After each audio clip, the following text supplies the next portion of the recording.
Moi, je dirais que notre point de vue sur le Proche-Orient pourrait profiter de ces révolutions arabes qui n'ont pas lieu au Proche-Orient, pas en Cisjordanie, en Israël, etc., ce qu'on appelle d'habitude le conflit du Proche-Orient, et qui ont lieu au Maghreb, en Égypte, en Libye, en Syrie, au Yémen, etc., toutes ces révolutions du monde arabe. Et déjà, elles ont torpillé ce qu'on appelait la politique arabe de la France, et même de l'Europe, qui consiste à dire « Ah oui, ça c'est le monde arabe, il faut le respecter, chaque peuple est indépendant avec son chef d'État, comme si c'était homogène, comme si les chefs d'État, Moubarak ou Ben Ali, tout ça, étaient en adhésion avec leur peuple. Nous, on n'y touche pas, on n'a rien à critiquer, vous voyez, et puis on se plie aux exigences notables. Du coup, il ne reste plus que les exigences diplomatiques. Et il ne reste plus que le monde arabe qui dit, bon, alors que le fric entre dans les caisses des oligarchies locales et des classes dirigeantes locales et que le peuple s'appauvrit et qu'il y a des vrais problèmes dramatiques de survie, de liberté, de parole, de dignité, etc.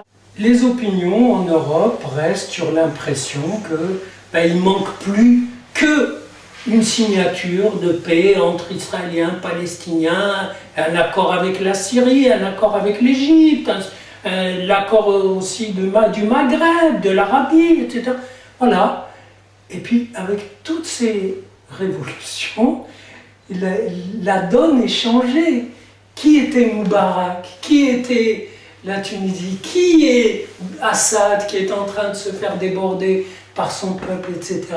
À partir du moment où les peuples ont parlé, où les peuples ont montré leur véritable préoccupation, je trouve qu'on n'a plus le droit de rester aligné sur les mêmes repères qu'avant, en pensant à des combinaisons diplomatiques pour obtenir cette signature de la part de classes dirigeantes qui n'en ont rien à foutre, qui au contraire ont intérêt à ce que ce conflit continue et à ce que leur exigence soit maximale pour pouvoir donner une impression de gloire identitaire à leurs opinions, etc., qui n'en ont plus rien à faire.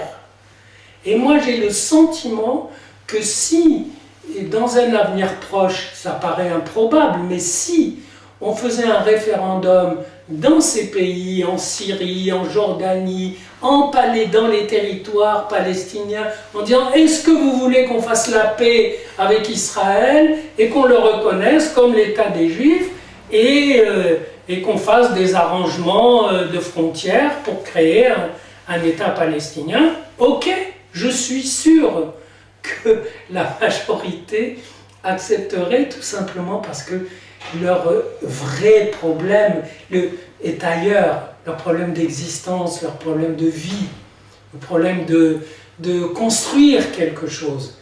Et je ne pense pas qu'on puisse maintenir des peuples entiers dans un état mortifié en pointant comme responsable de cette mortification un bouc émissaire, en l'occurrence Israël. On l'a toujours fait, voilà. Et s'il se conduit mal dans une opération militaire, comme si on pouvait bien se conduire dans une opération militaire, comment voulez-vous, avec des gens qui se cachent et qui prennent des boucliers humains, etc. C'est très difficile. Donc, s'ils se conduisent mal, alors c'est des sauvages, il faut leur demander de tempérer, etc. C'est un truc, un disque qui est rayé. Et je pense qu'on le doit aux peuples arabes, on ne le doit pas aux diplomates. Et que quelque part, les diplomates pourraient presque respirer un air nouveau. Et il paraît, quelqu'un a dit qu'ils étaient déprimés, Juppé, le ministre des Affaires étrangères, a dit que les diplomates étaient déprimés. Mais je pense qu'il y a de quoi. Parce que la politique arabe qui fait tourner le même disque, notamment au Proche-Orient, mais ça doit les saturer. Il n'y a pas d'ouverture, il n'y a pas d'issue. Et là, on a vraiment quelque chose qui est de nouveau.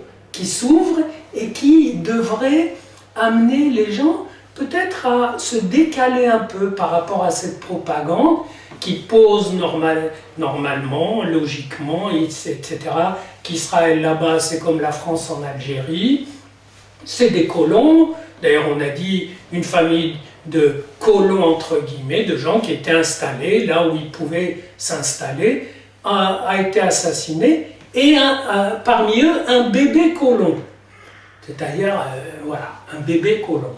Donc là, on a poussé très loin, si vous voulez, cette espèce de vision, et de vision pas seulement manichéiste, mais de vision, je dirais, cliché, où il y a les peuples arabes d'un seul tenant. Mais non, on a acquis, grâce à ces révolutions, maintenant un sens aigu de quelque chose qui aurait dû être évident entre les peuples et leurs chefs, y compris en Europe, et a fortiori là-bas, partout, il y a un fossé.